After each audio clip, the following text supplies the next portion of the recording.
teknologi informasi. Jadi infrastruktur teknologi informasi itu adalah gabungan dari perangkat keras, perangkat lunak, jaringan dan layanan yang berfungsi untuk penyimpanan, pengelolaan dan mendistribusikan informasi dalam suatu organisasi maupun perusahaan. Fungsi dari infrastruktur teknologi informasi itu yang pertama ada mendukung operasional bisnis sehari-hari, yang kedua memfasilitasi pengolahan dan penyimpanan data, yang ketiga ada memungkinkan komunikasi dan kolaborasi antar pengguna, yang keempat membantu dalam pengambilan keputusan melalui sistem informasi, dan yang terakhir ada menyediakan keamanan untuk data dan sistem. Nah, infrastruktur teknologi informasi ini sangat penting karena untuk perusahaan itu supaya lebih kompetitif dan adaptif di era digital saat ini. Selanjutnya ada manfaat dari infrastruktur teknologi informasi. Yang pertama itu meningkatkan efisiensi dan produktivitas kerja. Yang kedua ada percepat akses informasi. Yang ketiga itu mendukung inovasi dan perkembangan bisnis. Yang keempat ada meningkatkan pelayanan pada pelanggan, dan yang terakhir itu ada memberikan penilaian yang unggul dan kompetitif. Saya akan membahas komponen utama sistem informasi. Menurut konsep dasar ada 5 komponen, yaitu yang pertama ada hardware atau perangkat lunak. Hardware itu artinya merupakan semua alat yang dapat kita lihat dan kita pegang. Contohnya seperti komputer, server, dan storage atau penyimpanan data. Server sendiri itu artinya komputer khusus yang dapat menyimpan data dalam jumlah besar. Adapun fungsinya yaitu untuk memproses dan menyimpan data. Yang kedua ada software atau perangkat lunak. Software artinya program atau aplikasi yang digunakan untuk mengolah data. Adapun contohnya itu sistem softwarenya ada Windows dan Linux, yaitu untuk menyimpan dan menjalankan operasi. Dan kedua ada application software, yaitu ERP, CRM, dan aplikasi. Untuk ERP artinya yaitu aplikasi atau sistem yang untuk menjalankan proses dari perusahaan, dan CRM itu sistem yang untuk menghubungkan kepada dari perusahaan kepada pelanggan. Akuntansi itu ya untuk menyimpan data atau membuat catatan akuntansi, dan begitu ada fungsinya itu untuk fungsi software itu untuk menjalankan proses bisnis. Jaringan komputer itu adalah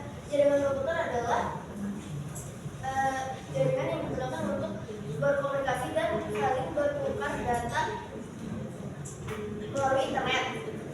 Contohnya ada dua, ada LAN dan ada LAN dan WAN. LAN sendiri artinya local area network atau jaringan area lokal.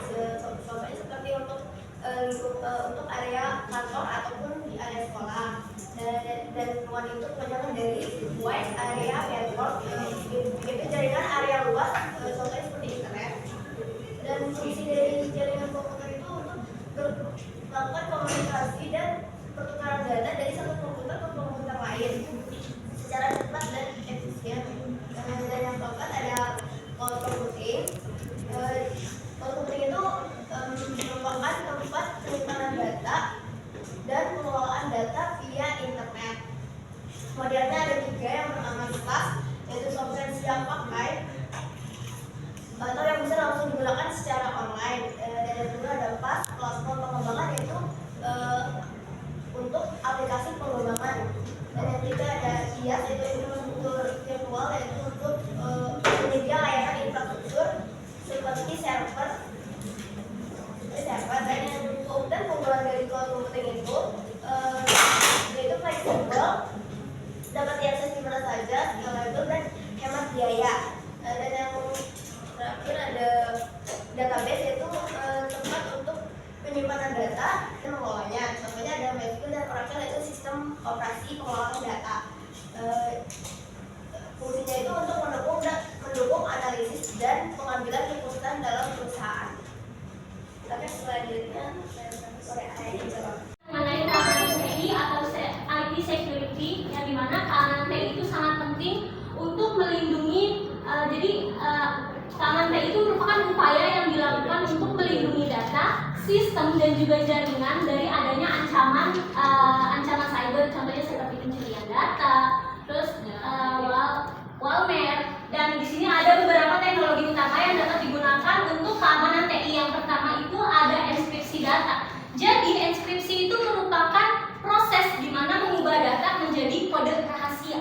Jadi data tersebut diubah menjadi suatu format yang dimana format ini hanya dapat digunakan oleh orang-orang tertentu saja, orang-orang yang memiliki kunci enkripsi. Jadi dengan adanya enkripsi data, sistem itu tidak gampang dibobol oleh orang. Yang kedua itu ada firewall. Firewall merupakan sistem keamanan yang mengontrol lalu lintas keluar masuknya jaringan berdasarkan aturan tertentu. Jadi sistem itu dapat mengatur sistem itu dapat memutuskan orang yang tidak berkewajiban yang masuk ke dalam server dan dilihat berdasarkan alamat IP-nya, port dan juga protokol. Jadi sistem ini dapat memutuskan apakah data tersebut aman untuk keluar dan masuk. Yang ketiga ada multi-factor authentication atau MFA. Jadi MFA ini merupakan metode keamanan yang mewajibkan penggunanya itu menggunakan lebih dari satu kali cara verifikasi saat login. Contohnya saat kita ingin login ke aplikasi. Biasanya kita saat ingin login ke aplikasi itu kita harus memasukkan password. Yang kedua kita itu memasukkan kode OTP yang biasanya dikirim melalui SMS ataupun melalui WA. Fungsinya itu untuk double perlindungan keamanan dan untuk mencegah adanya resiko data kita itu dicuri oleh hacker. Nah, ada beberapa langkah tambahan yang bisa digunakan dalam keamanan TI. Yang pertama itu update sistem rutin. Jadi, sistem atau software itu harus dilakukan pembaruan secara berkala. Tujuannya untuk mencegah adanya celah keamanan kita itu dicuri oleh hacker.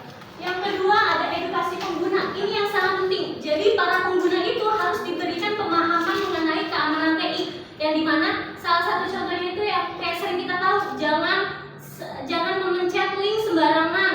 Terus menggunakan password yang kuat. Yang ketiga itu waspada terhadap phishing. Terus yang ketiga itu rencana tangkap insiden. Yaitu rencana tangkap insiden itu biasa dilakukan oleh perusahaan.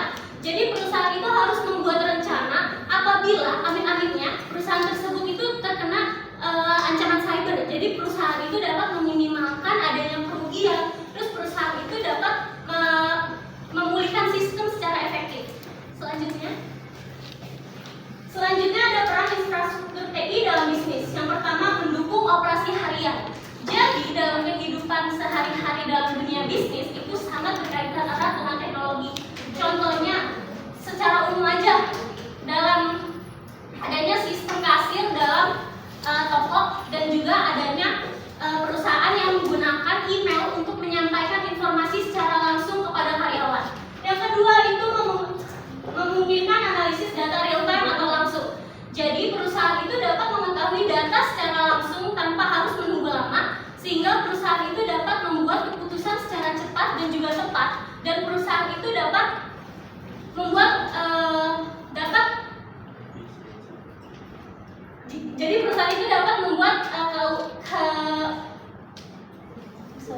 perusahaan dapat membuat keputusan secara cepat. Selanjutnya itu ada meningkatkan pelayanan pelanggan. Ini contohnya seperti adanya chat customer service, yang dimana pelanggan itu saat ingin komplain atau apa itu jadi ada respon cepatnya. Jadi ini itu dapat meningkatkan kepuasan pelanggan karena keluhan saya ini langsung direspon oleh pelanggan. Jadi ini sangat membantu di dunia bisnis. Yang ketiga itu membantu ekspansi bisnis. Contohnya itu ada e-commerce. E-commerce itu sangat membantu para pebisnis karena dengan adanya e-commerce para pebisnis itu dapat menjual produknya lebih jauh. Jadi kita itu dapat memperluas pangsa pasar. Baik, selanjutnya Jasina. Selanjutnya ada tren teknologi terkini. Yang pertama adalah cloud computing. Jadi cloud computing itu merupakan suatu teknologi yang memungkinkan kita itu menyimpan data dan menggunakan aplikasi Jadi yang biasanya kita menyimpan file ini hanya di hard disk atau flash disk, dengan adanya cloud kita bisa menyimpan data itu melalui server online. Contohnya yang bisa kita pakai itu Google Drive. Nah, ini itu memiliki banyak manfaat karena apa? Data yang kita punya itu akan menjadi lebih aman dan dapat dibuka di mana saja dan kapan saja. Jadi walaupun kita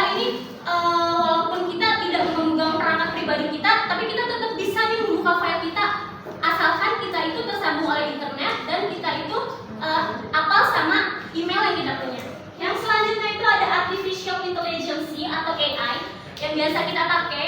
AI merupakan teknologi yang memungkinkan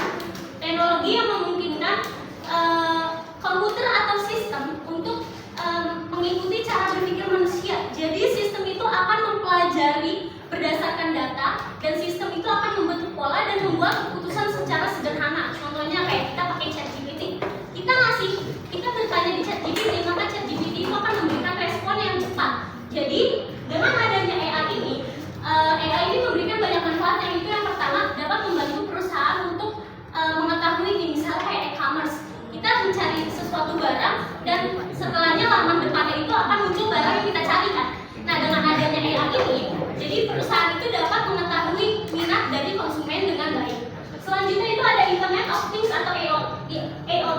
IoT itu merupakan metode yang dimana beberapa perangkat fisik itu dapat tersalur langsung ke arah internet dan dapat saling berhubungan dengan perangkat lainnya. Dan perangkatnya ini bukan hanya handphone ataupun laptop, bisa juga AC, lampu, kulkas ataupun kendaraan. Seperti contoh, kalau kita misal pagi-pagi kita minta tolong sama putra boleh minta tolong untuk nyalain AC dari telepon, atau kita ini punya smartwatch.